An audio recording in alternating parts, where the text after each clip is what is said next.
Okay, Sunil, then you will start Facebook Live. can we start then? Yes, in 2 minutes we'll start. Okay. Okay.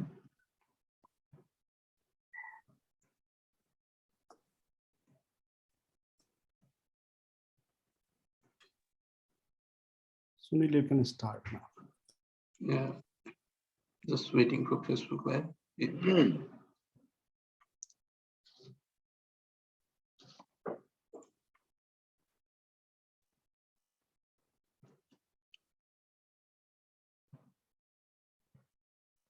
Yeah, hello, sir.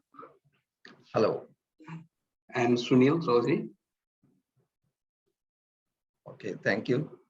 Yeah, so we'll start in a few minutes.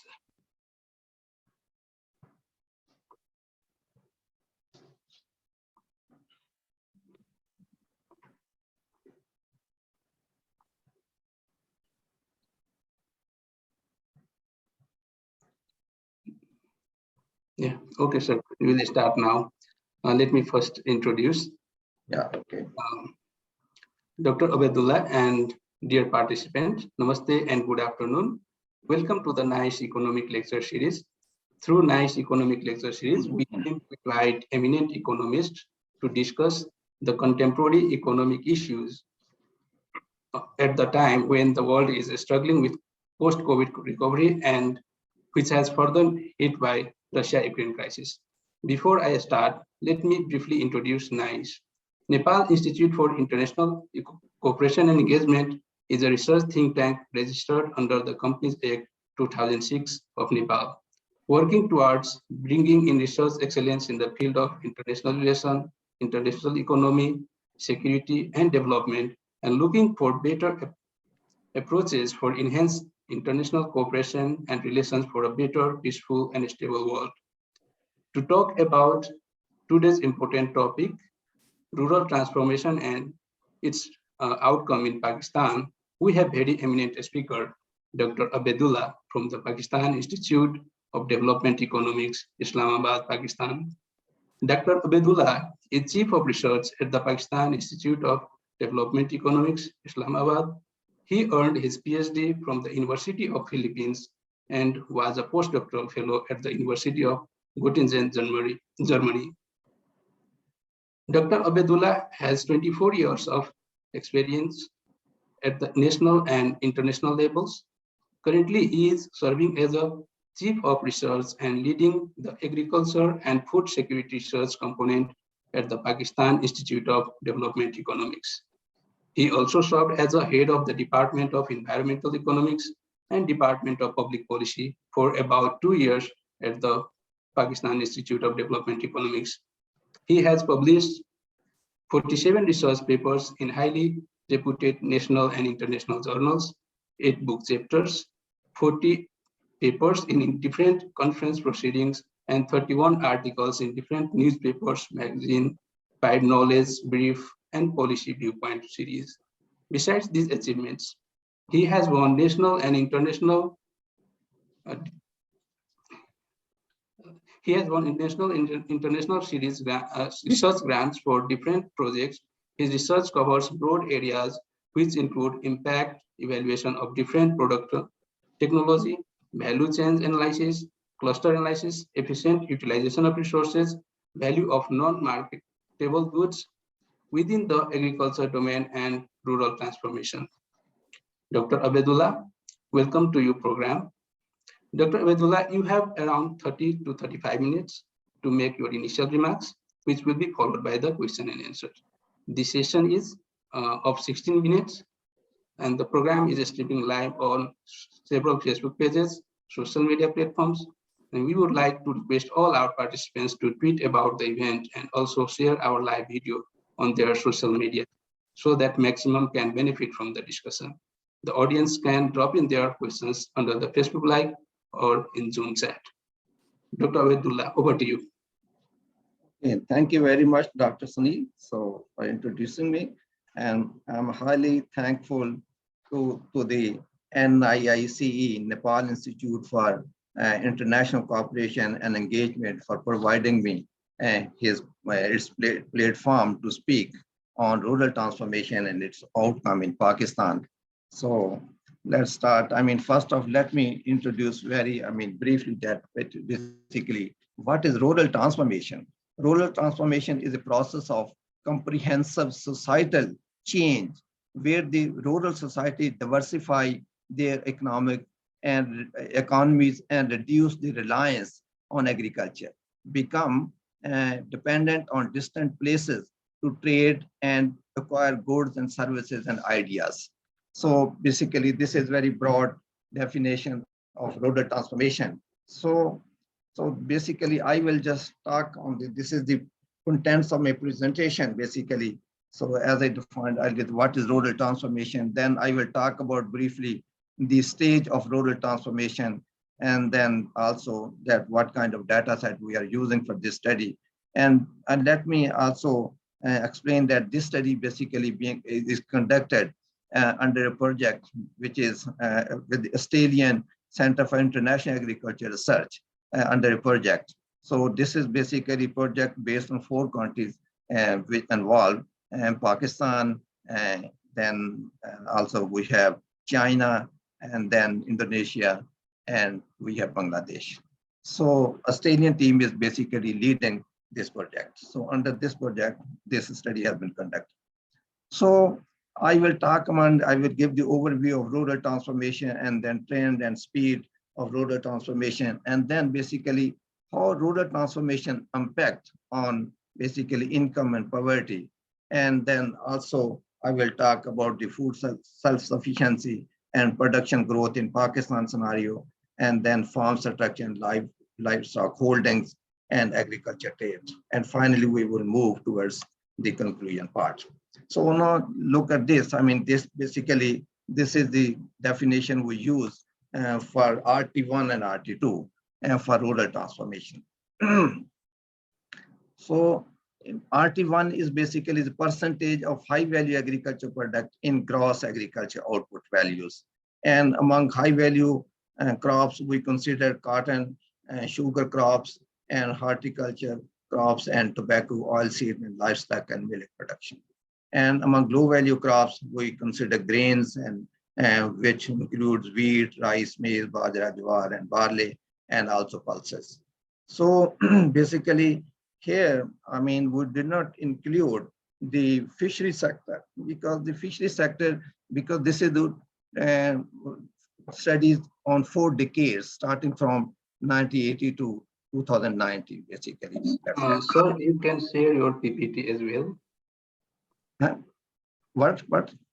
You can share your PPT if you want on the screen.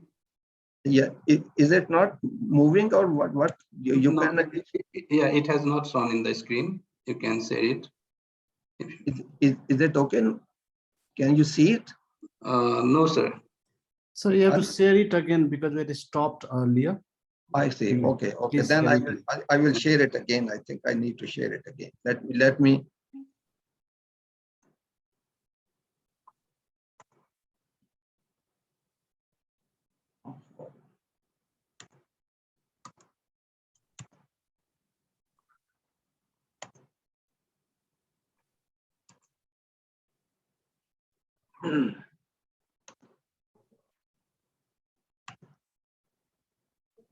Yeah, sir. Yeah, we can see now. Oh, okay. Sorry. So because I assumed that earlier you said that, okay, we can see it. So I thought it's visible to you anyway, it's okay. So then basically we move towards, I was talking that basically we did not include the fisheries sector in the analysis because in the earlier 2 decades, in the 80s and 90s, the contribution of basically fisheries sector were negligible in Pakistan, although in present times, its contribution is, and it's significant. So that's why we did not include in our analysis. So RT2 is the share of off-farm rural employment to total rural employment. And share of off-farm rural employment is calculated by subtracting agriculture, forestry, hunting, and fishing from total employment in particular district. So this is the pathway of rural transformation, basically. So there are 4 stages of rural transformation basically. And the first stage 1 and 2, and then third stage has then sub stages of 3.1, 3.2, and 3.3. And now let me explain that. That is important a little bit, because at the first stage, because the economies are growing or only staple food, and at that time basically the level of institution and IPI, let me explain here. I stands for institution, P stands for and then policies, and I stands for investment. So institution, policies, and investment. So we are saying when economies are growing staple foods basically, and the institutions are not so much developed, and the land market, credit market, and infrastructure, and also technology and extension, and all those are at the very basic stage. So then we move in the second stage, where the farmers start to diversify their production process. And at that stage, we are saying the markets start to get improved, and the irrigation market and the input-output market, and they start to get developed and more refined. And the third stage, at the first stage, phase of third stage, we are saying basically, in addition to farming activities, the farmers start to get involved in non-farm activities as well. And so at that stage, the government start to develop policies of local SMEs and to promote this structure of SMEs in the rural areas. So in the second phase of third stage, we are saying the people start to get more specialized in farm and non-farm activities. For example, those who are teaching mathematics, they will start to get more specialized, and they start to teach all courses of mathematics at different levels. So rather than teaching different courses. And similarly, in markets, for example, if some industry is preparing packing material, or they will start to get specialized of packing material, for example, only for fruits. And then within fruits, they start to get specialized. They are preparing only packing material for orange or mangoes, for example, or for vegetables. So similarly, for example, in production sector, also those farmers who are really growing vegetables, some farmers get specialized in growing vegetables, and some others get specialized in fruits, and so on. And some get specialized in grain.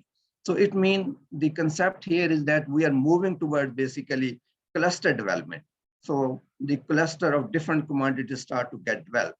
And then accordingly, and the people also start to get specialized in their areas. And at this stage, we are saying land rental market and other rental market of inputs also get developed in the area. So these are the basically prerequisites to enter in this second phase of stage and third. So similarly, at the third stage, we are saying the highly mechanization process. And so more off-farm jobs also emerge in the areas. And at that time, the land consolidation process also start, and highly mechanization as also start, and urbanization also, because surplus of labor from agriculture sector start to move towards to urban areas, because they feel comfortable that they can easily get job in the urban area if they will quit from the agriculture sector. In the earlier stage, they are reluctant to leave agriculture because the job markets is not very competitive, or not, highly competitive, where they can easily switch over from one sector to another sector. So at this stage, at the third phase of stage third, they are ready to take risk. But the job of the government is to really, to work in such a way to provide conducive environment that land consolidation process can emerge, and mechanization process can emerge, and so on. For example, in case of Pakistan, the land market is not working perfectly here. We are stuck off basically in stage 3.2. So similarly, in the stage 4, the highly integrated urban and rural and sustainable development and process start, where people don't feel any different basically between rural and urban area.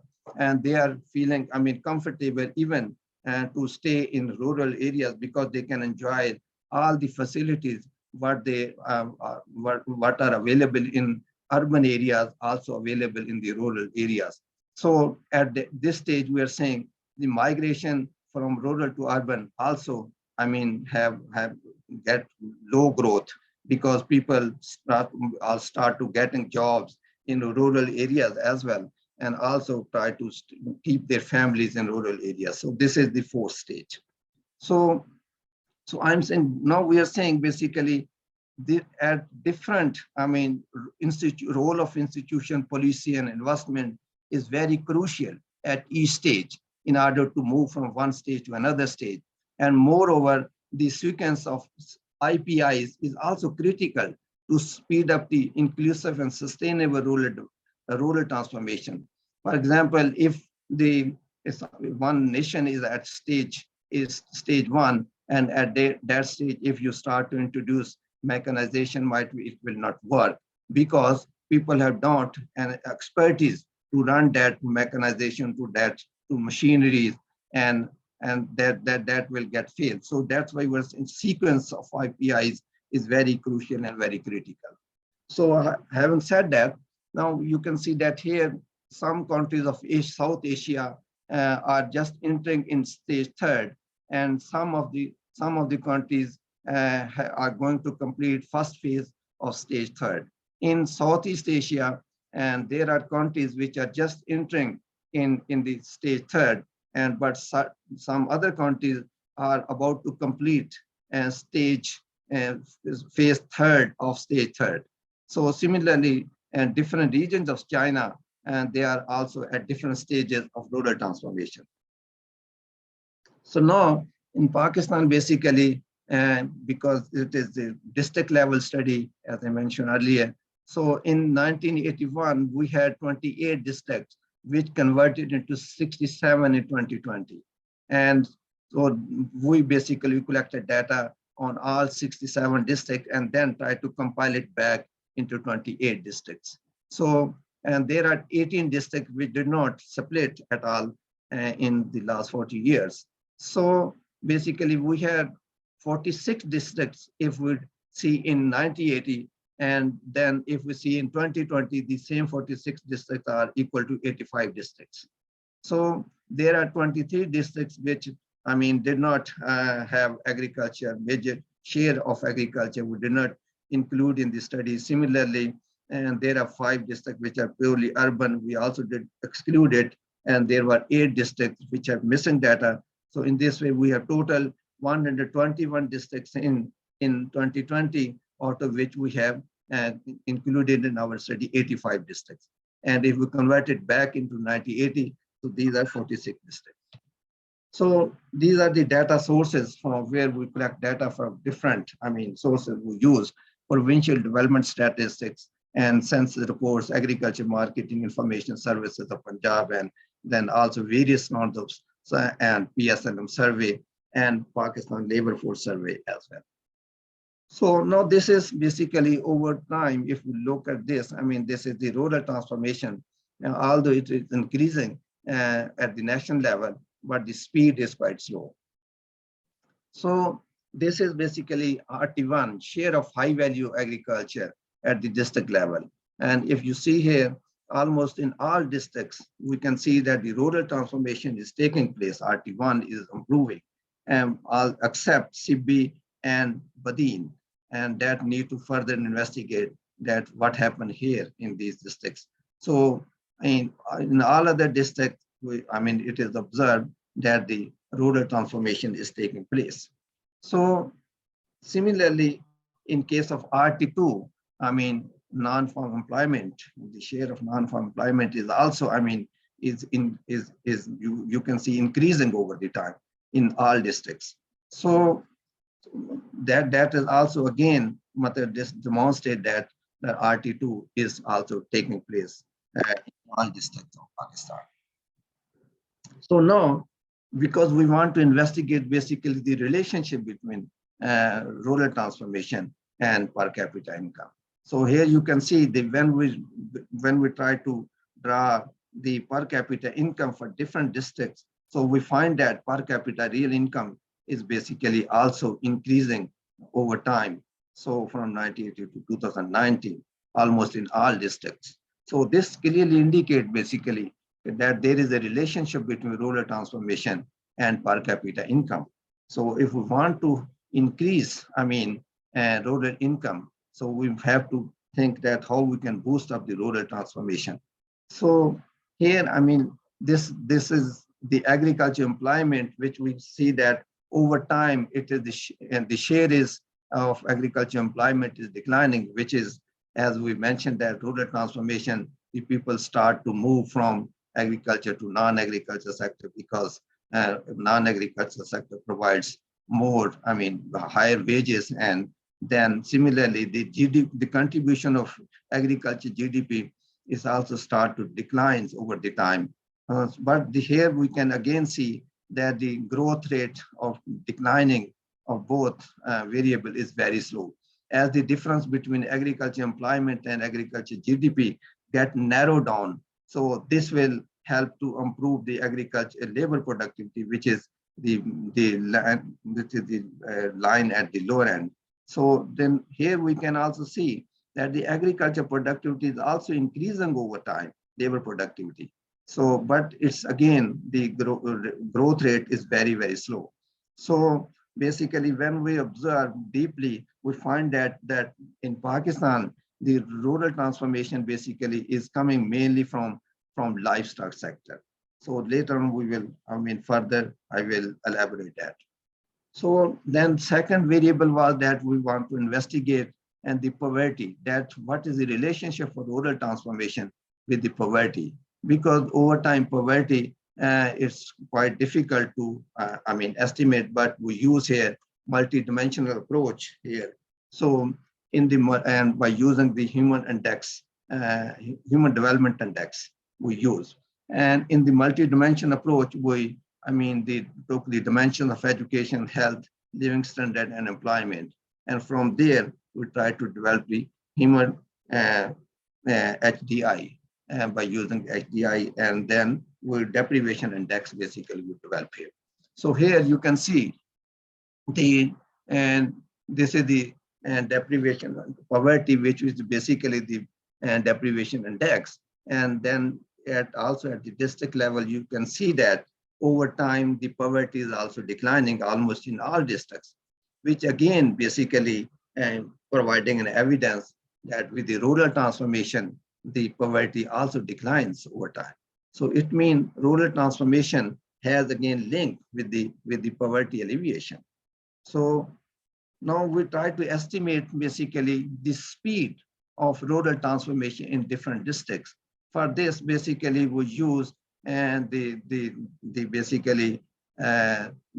median as a threshold value, and then we estimate dx, which is equal to maximum minus minimum.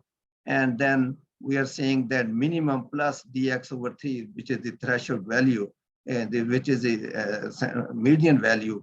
We are saying if the annual income growth is less than minimum plus dx over 3, then we are saying basically the speed is slow.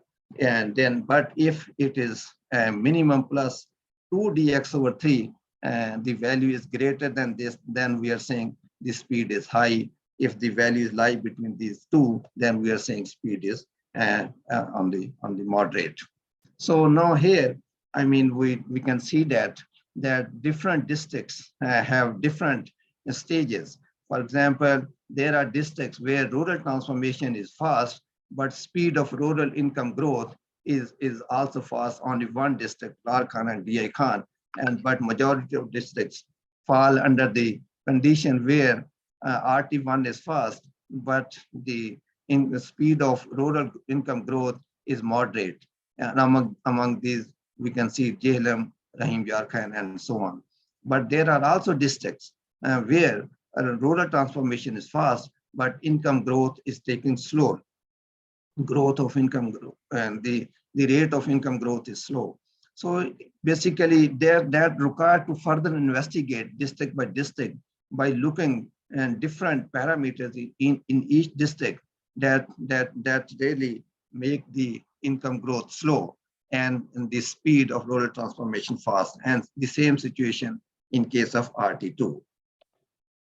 So now we further try to establish the relationship of rural transformation with the per capita rural income through regression analysis. So as we use the data for 1981, 1998, and 2019, and then we find that the RT1 and RT2, along with other control variables, we find that the rural transformation has significant impact on per capita income. Similarly, we find that the rural transformation RT1 and RT2 also has contributing in alleviating poverty. In this last two columns, you can see that. So that again, our results confirms that the rural transformation process not only help to increase the per capita income, but also help to alleviate poverty. Although we are trying to explore many other relations with the rural transformation. For example, we're trying to investigate the relationship between rural transformation and Gini coefficient. So, and we'll see that how it's look like.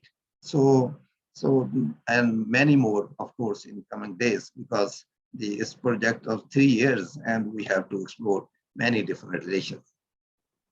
So now here, basically, now we are further going in a little bit more depth, that when we look the farm structure here, in case of Pakistan, we see that the small size farmers it is increasing, but the medium farm size and large farm size are declining over the time. So from 1980 to 2010, because the data is available on the census, last census occurred in 2010, after that we don't have. So this indicates basically, and there is some problem why it is so, because in some other countries, the land consolidation process has started, and these large farm and medium sized farm numbers have started to increase, but not in case of Pakistan. Because as I mentioned, IPI, institution policies and investment, because government is basically here need to introduce the policy, because the property right of land in Pakistan are not well defined. For example, land was on the grandfather's name and he died, and now it has gone to the third generation grandparent and grandchildren, but in papers it is still in the name of a grandfather. So if some grandchildren want to sell it, they cannot sell it because of property right issue. So here government really need to intervene and need to introduce some policy, and coming to I'm saying that okay, and those the land, the owners of the land, if died, it must have to be decided within family within next 1 year that who hold it, and otherwise the government will occupy or something like that. Otherwise land consolidation process will not start, because we observed that in China, in Vietnam and in Thailand, where land markings are very properly defined, the land consolidation process has started, but not in case of Pakistan. So we further, try to investigate at the province level. The same situation emerged almost in each province, that the small number of small farms are increasing, mediums and large are declining. The same household here, if we look at with the small size of in case of animals. Here yes, buffaloes. So you can see that here the small number of animals, small herd size is basically increasing, and all the medium and large is also increasing. But the highest growth of increase is observed at the small herd size. So again, if we really, Pakistan is the 4th largest milk producing country, but only 4 to 5% is being processed. Because the distribution, is scattered, production is quite scattered. It's quite difficult to collect the milk from small units and to process it. So that's why the need of the time is that we need to push the medium size and large size herd size or dairy farms so that the processing process can be speed up. So here again, government need to intervene and some policy and need to introduce that they should encourage the production at medium as large dairy farms by giving loans or credit at low interest rate or some other encouraging policies where investment can start in medium and large dairy farms.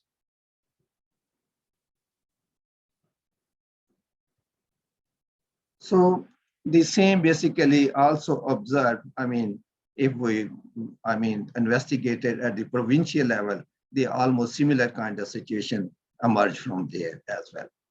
So this is basically small animals. Here you can also see the number of small animals basically are increasing at a very high rate, and compared to if we look at the medium size herd size and large herd size are basically are declining or even increasing at a very small rate. So again, and similar kind of policy need to be introduced here in case of goat and sheep basically. So now here we are moving towards food self-sufficiency. So if we see here, the Pakistan remained food self-sufficient in last almost 2 decades. Only there was in 1990 when we have problem of food self-sufficiency. So in other years, we are food self-sufficient. But the question again that what we are producing now. Basically here, if we look the growth rate, I try to estimate the growth rate and then try to further narrow down by crop. So if we see that in grains, because Pakistan in case of grains or especially in case of wheat is a political crop and nation is very sensitive about wheat and its prices. So that's why all the efforts are being put in wheat production to improve its production and so on. All the breeders and all the infrastructure, favoring wheat production. So that's why if we see here, the growth rate of all grains is positive production growth rate, but the production growth rate is, mainly driven by yield and area expansion. So here sufficiently the yield growth is there. This implies that the R&D is contributing in the production growth in terms of improving yield. And so especially in terms of maize, they will look at that, the growth rate of yield is quite high, 4.1.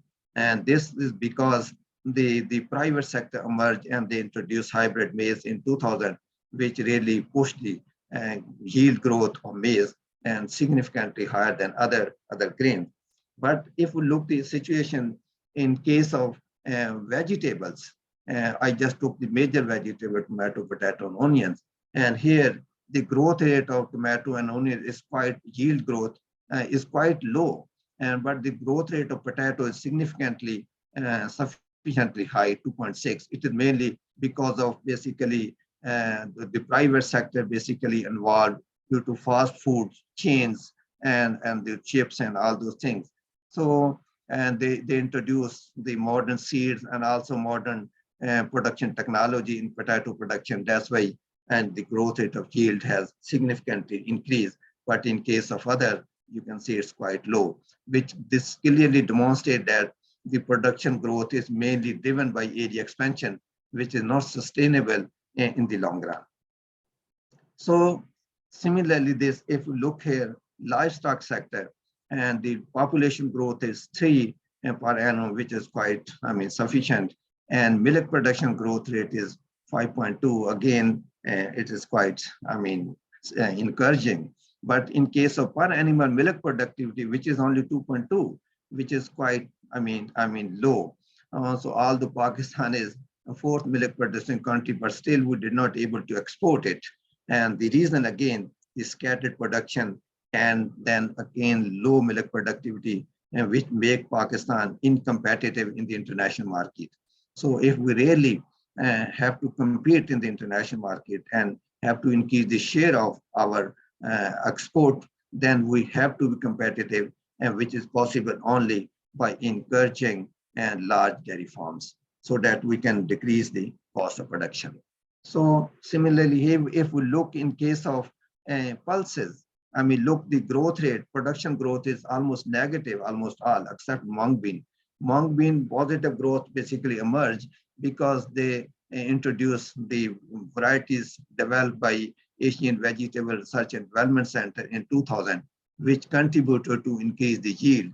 And because higher yield make the crop competitive, it's also, I mean, economically viable for farmers to grow it, because they have, I mean, competitive advantage to grow this crop. Because when your yield growth is negative, then definitely this make the, I mean, the farmers are losing a comparative advantage in that crop. And this is happening in case of masoor and mash. And if we look at this, that's why because of negative growth rate, you can see that the area is also started to decline. The reason because the farmers are losing comparative advantage in these crops. So if we want to keep the provide the farmers comparative advantage, then we must have to introduce new yielding variety, which are not possible without introducing investing on R&D. Currently, Pakistan is investing less than 1% of GDP on agriculture R&D, which is quite low. And that here we can see the result of that low investment. So the same story in case of in fruits, and you can see that the growth rate of yield of apple and banana and dates are negative.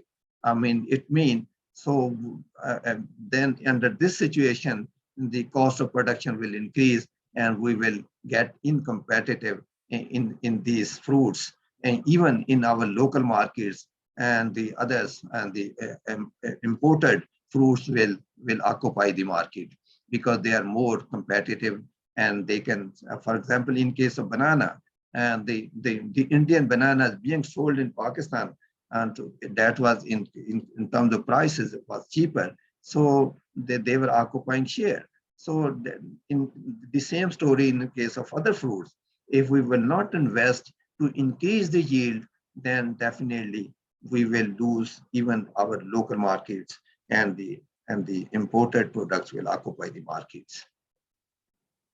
So here is agriculture value chain basically. So here, I mean, along this value chain, I mean, we have issues in case of input supply, and because the farmers, government is giving subsidy almost more than 200 billion rupees every year to the fertilizer producers. So when I estimated that if we will eliminate this subsidy, how much prices or how much additional cost a family of 5 persons have to pay. So I estimated that only 87 rupees or a family of 5 persons will have to pay additional cost if we will remove this subsidy, and we can spend this 200 billion rupees every year on R&D, which will definitely help to contribute to improve the productivity. So similarly, we have issue in terms of subsidy in terms of water. So government is heavily subsidizing irrigation water system, and they are charging just 95 rupees per acreage per 6 months. So, and this encourage crop intensive crops because the cost of water is not included in the cost of production. So this, I mean, this means that our cropping pattern is moving towards inefficient. So in order to revert it and to move towards efficient cropping pattern, we must have to properly value the inputs. So it means we must have to give the proper price to the irrigation water. So then automatically the water intensive crop will eliminate, or at least their share will decline in the total cropping, in the total production. So currently, I mean, government, although several times in different forums, it's arguing that sugarcane is very water intensive crop, rice is very water intensive crop, but they have to take proper measure. And just, I mean, through introducing proper pricing of water, they can definitely lead to decline the share of water intensive crop. So similarly, in case of marketing, so government is heavily intervening in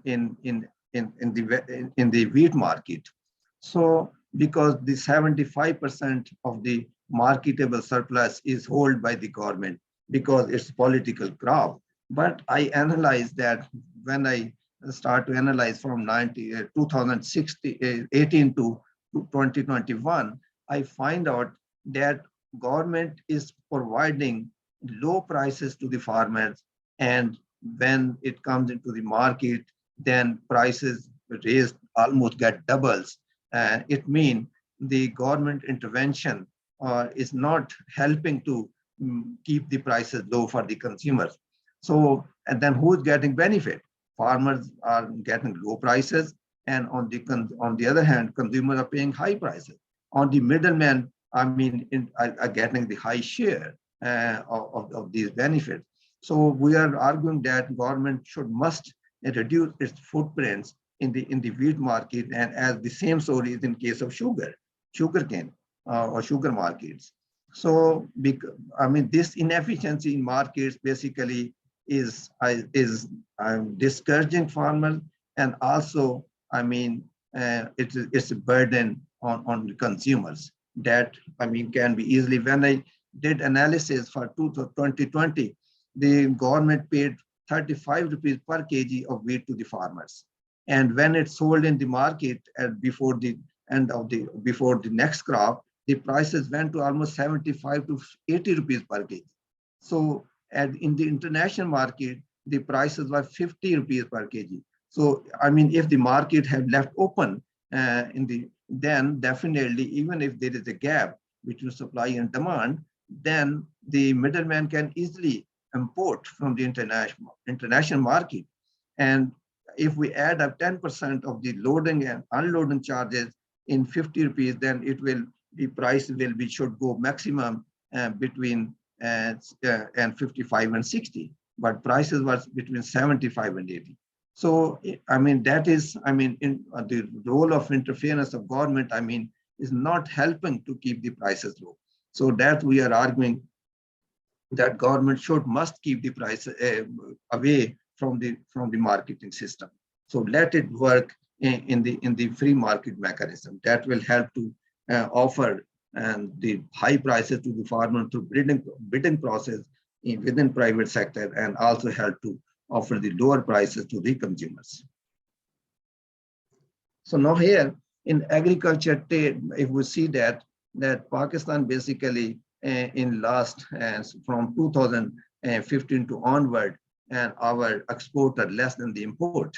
So, but when I further split this analysis by crop or by cropping groups, so I find out that in cereals we are net exporter, in fact. So similarly, in case of here milk and meat, we are net exporter since 2002 and onward.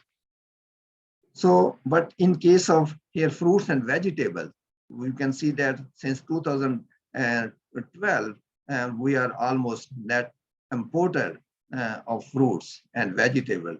And it is mainly because of, as we have studied earlier, the low growth rate of yield in production growth rate, because I mean, cost of production is increasing, and it is not economically viable for farmers to grow these crops, and these crops are losing comparative advantage, and farmers are shifting towards other crops, due to which we are getting becoming net importer of fruits and vegetables. So government must have to focus by increasing investment on R&D especially for fruits and vegetables, if we want to narrow down this gap. The same in case of oil and seed. I mean, here, I mean, it is an issue since last 4 or 5 decades, and we are net importer of seed, oil, basically oil and seed. And the issue of oil and seed, that, I mean, in that Pakistan, farmers are not getting motivated, and because of low productivity, and we need to basically focus on hybrid seeds, and then also basically the efficiency issue of extraction efficiency issue of basically oil from the seeds. So that is another issue. And then also marketing related issues are there that need to improve. because farmers don't have access to the the processors. So major profit margins has been extracted by the middleman. So due to which farmers get discouraged to grow these crops. So now, basically, after having said that, now these are the way forward that where we need to focus. Basically, the number one, we are saying the government need to reduce footprints and interference in input-output market, as I gave the example of wheat and also irrigation system. So government should withdraw all kind of subsidy for efficient allocation of resource, for the efficient allocation of resources, because the subsidy lead to, especially subsidy of irrigation system, lead to inefficient cropping pattern. And so we are not extracting optimal benefits from agriculture sector. So government must have to withdraw its all kind of subsidy. So improve management practices to harness the gap between existing and potential yields is another area that where government need to focus. So developing high yielding varieties by increasing public sector investment in R&D, because in agriculture sector and the private sector is not interested to invest. The reason is because whatever technology is being they develop, because the production process taken in open air and the new technology gets copied or the other farmer imitated for immediately, unless in case of hybrid seed.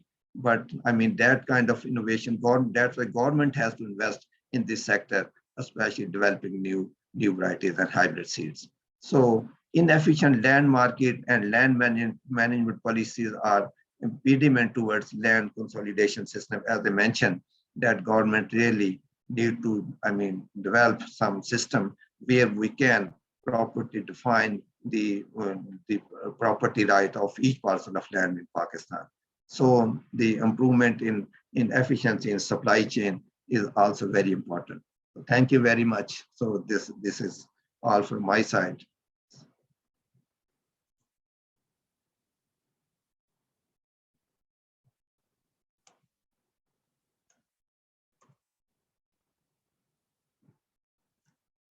Sunil, please unmute yourself. Sorry. Thank you, Dr. Abedullah, for the comprehensive and interesting presentation of rural transformation and its outcomes in Pakistan. We have learned a lot. And now the floor is open for the participants. If they have any questions, they can raise you can raise your hand, dear participants, if you have any questions.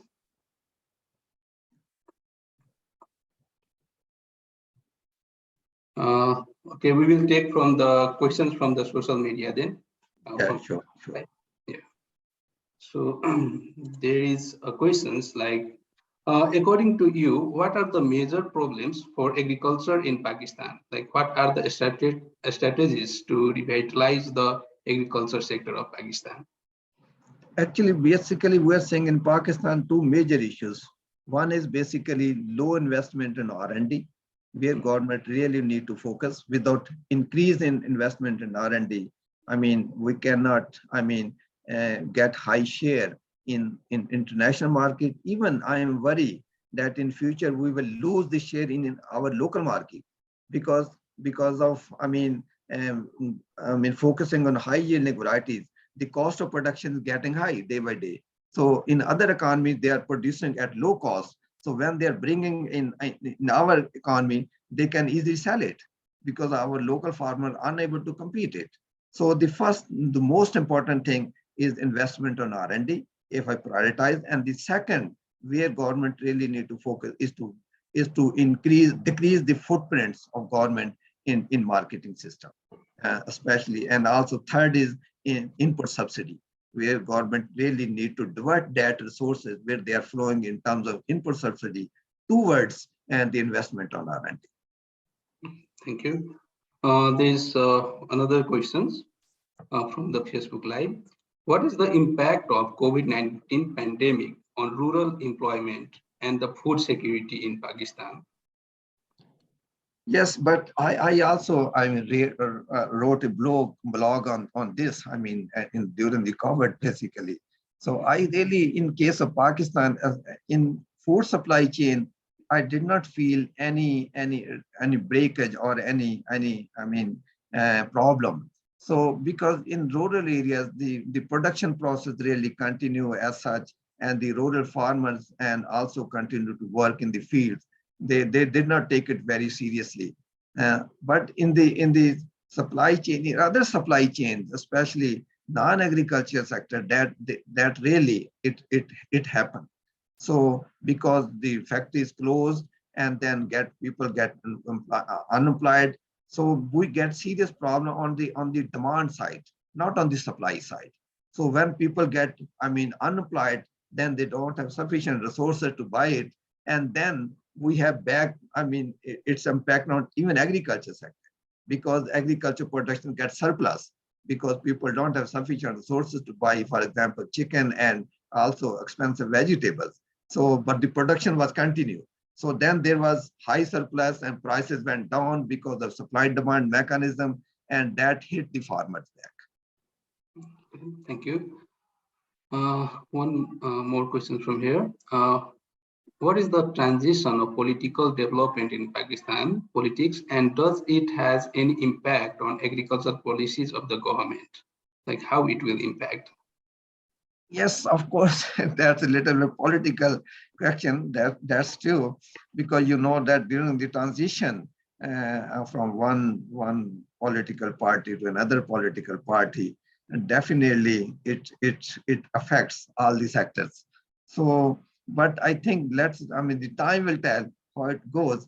But certainly, I believe the value chains, as long as supply value chains are working properly, input supply value chain and also output supply value chain, I think might be not so much effect, but international, the scenario is affecting our sector, agriculture sector. For example, in case of Russia and Russia war, and that's because the cost of fertilizer is going to increase in the international market.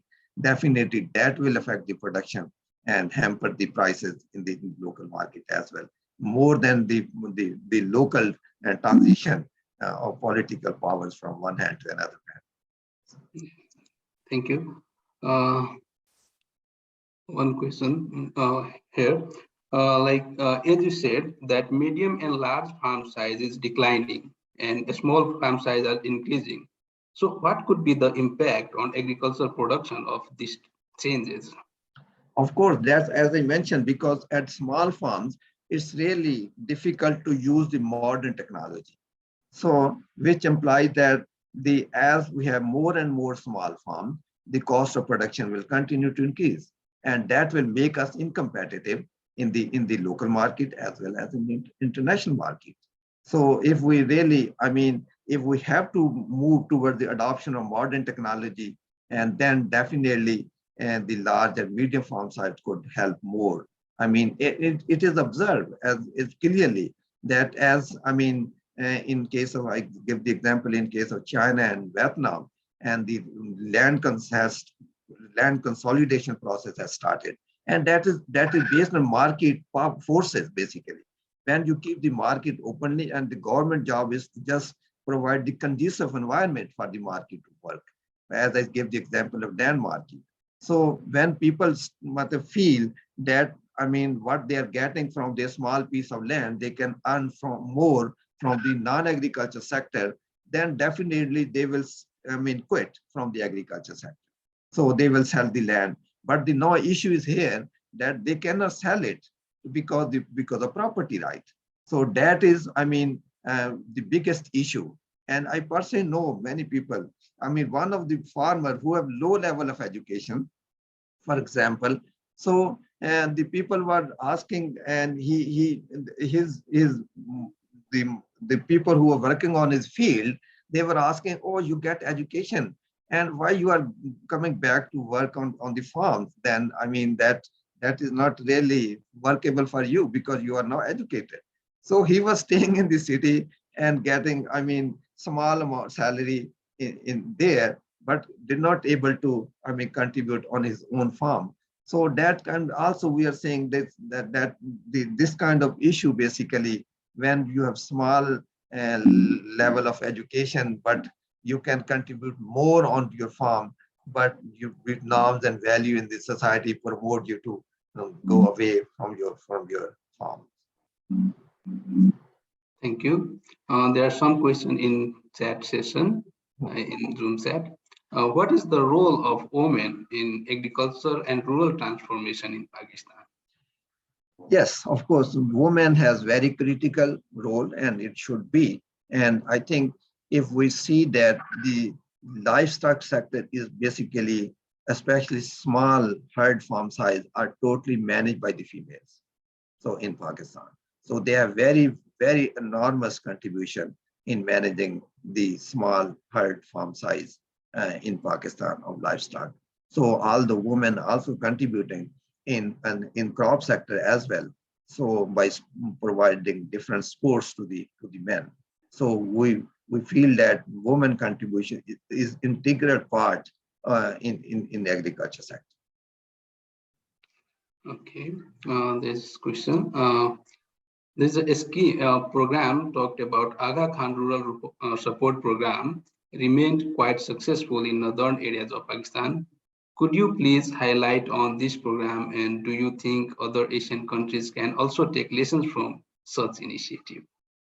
Yes, Aga Khan Support Program is, I mean, I fully agree, and that they are really contributing in improving the production activities and production efficiency as well in the area. Actually, they have because the society is very, very closely interact in that program. So because they know each other. For example, they say, okay, and they make a group of farmers or 3 or 4 farmers, for example. They say, okay, we are going to give loan to the one farmer, and then after 6 months, this loan will shift to the next farmers. And this way, it rotates from one farmer to another farmer. So within system, I mean, the defaulter, the probability of defaulter declines, because each farmer put pressure on the other. No, this is my time and you have to give it to me. And moreover, basically, they are also, I mean, identifying the areas where they need to intervene. For example, if they feel that in this, because that is a fruit growing area, I mean, there are different kind of fruit being grown in that particular area. So if they feel that the productivity of some fruit is low, the rural support program try to see that from where we can import the seed, or how we can improve its productivity, what are the issues. They really directly intervene in the system by identifying the problems. So that kind of problem solving approach is rarely adopted in Pakistan in other areas. So that I mean, unless I mean, we have to follow it. So in other areas as well, I think that could really help to increase the productivity and solve the market related problem as well. Thank you. This will be the last questions. Like Aga Khan Support Program, like, can you please suggest any economic initiative that was adopted by Pakistan, which can be taken as sessions for other South Asian countries too? Any initiative that Pakistan has taken, and yeah, can you highlight any initiatives that Pakistan government has taken as a policy reform for agriculture support, which can be like an example for South Asian countries? I really don't see any intervention that can be exemplary for other South Asian countries. So as I mentioned, that we have different issues. I mean, there is not a single crop that I can see, and that we are par to other nations, and in terms of productivity, or we have higher productivity. So I mean, from where basically we can see or recommend that, okay, oh look, that at least our livestock sector is the productivity of livestock sector is much higher than others. So this policy can be exemplary for others, but I really don't see either in case of fruits and vegetables, either in case of even grains or livestock, that could be I mean, ask other, or exemplary, could be exemplary for other other countries. I don't think so. Finally, here we come to the end of the discussion. Thank you, Dr. Abedullah, for the insightful presentation. We'd also like to thank our participants and audience for their wonderful questions. We still have lots of questions to take, but due to time constraints, we will take it for other sessions. Have a nice day, and wish you to have you all at our next sessions. Dr. Sunil, thank you very much once again for providing me your, the platform for the presentation. I highly appreciate, and we will continue to interact. Yeah, it's in our honor to have you, sir. Yeah, we will be in touch further. Thank you very much. Thank you. It's my pleasure. It's my pleasure. Thank you, sir. Thank you. Thank you so much.